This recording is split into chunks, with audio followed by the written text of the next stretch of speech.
Sir, WHO की भी एक रिपोर्ट सामने आई और डब्ल्यूएचओ की रिपोर्ट की तरफ से दुनिया में अलग अलग जगहों पे लोगों को अलर्ट रहने के लिए कहा गया, हर देश को अपनी तैयारी करने के लिए कहा गया, क्योंकि रेडिएशन वॉरफेयर भी बड़े स्तर पर नजर आता है। इन केस 0.1% भी अगर इस तरह की इस जंग के साथ में मिडिल ईस्ट में शुरुआत हो गई तो डोनाल्ड ट्रंप अपने ऊपर इस तरह का कोई टैग, कोई तमगा शायद नहीं लेना चाहते, और वो जानते हैं कि आने वाले वक्त में अगर ऐसा हो गया तो बुरी तरह से घिर जाएंगे वो। क्या ऐसा है? Good evening, Nana, and all co-panelists and all viewers. 0.1% नहीं, ये 0.1% कब 10% और 100% हो जाएगा, इसके चांसेस हम कह नहीं सकते। देखिए, आज तक ट्रम्प साहब ने जो भी, चाहे वो अफगानिस्तान के बारे में बात की हो या बाकी सब पुराने इराक के बारे में बात की हो, उन्होंने अपने प्रेडिसेसर्स यानी उनसे पहले जितने प्रेसिडेंट रहे उन सब की गलतियां गिनाई थी। ये गलती ट्रम्प की है। तो अगर आप ट्रम्प देखिए, ट्रम्प साहब बिजनेसमैन तो हैं, तो बिजनेसमैन का सबसे बड़ा गुण क्या होता है कि जहां मुझे नुकसान दिखे मुझे वो रास्ता बंद करके अपने बिजनेस इंटरेस्ट के हिसाब से दूसरी तरफ निकल लेना चाहिए। लेकिन इसके साथ साथ आदमी की ईगो भी होती है। ये हम सब नहीं, पूरा वर्ल्ड जानते हैं कि ट्रम्प साहब की क्या ईगो है और वो क्या ईगो लेके चल रहे हैं as a American president, as a human being.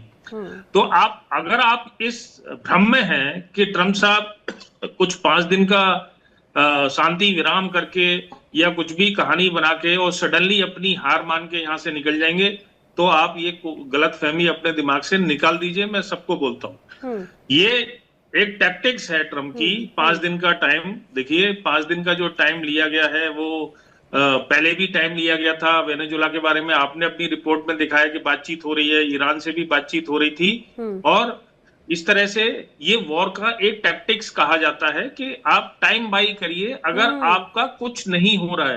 पुराने जमाने में भी जब वॉर लड़े जाते थे तो ये कहा जाता था कि अगर आप अपने ऑब्जेक्टिव अचीव नहीं कर पा रहे हैं तो एक कदम पीछे हट जाइए, फिर से सोचिए और फिर दोबारा अटैक करिए।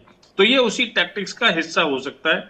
देखिए, सबसे बड़ी बात यह है कि हम अगर इमोशंस को बाहर निकाल दें, हम एज एन इंडियन ना, हमारा इमोशन ये अमेरिका, जिस तरह से अमेरिका ने रिसेंट पास्ट में हमारे साथ बिहेव किया कि अमेरिका हार रहा है, हमको मजा आ रहा है, ठीक है, स्टेट ऑफ हॉर्मुज बंद है, ठीक है, लेकिन अमेरिका की भत पिट रही है पूरे वर्ल्ड में, हमको भी मजा आ रहा है क्योंकि हम भी एक ग्रोइंग सुपर पावर हैं, धीरे धीरे वहां तक पहुंच रहे हैं। और ईरान के, हमारे मस्तिष्क और दिमाग में ईरान का सपोर्ट बैठा हुआ है। नहीं, ऐसा नहीं है। अगर हम इसको मिलिटरीली देखें तो अमेरिका के ऑब्जेक्टिव्स क्या थे, इजराइल के ऑब्जेक्टिव्स क्या थे और ईरान के ऑब्जेक्टिव्स क्या थे। प्लीज अंडरस्टैंड, 5 रफाल या 11 रफाल गिरने के की जो बात पाकिस्तान करता है ऑपरेशन सिंदूर में, वॉर्स आर नॉट लॉस्ट और वन।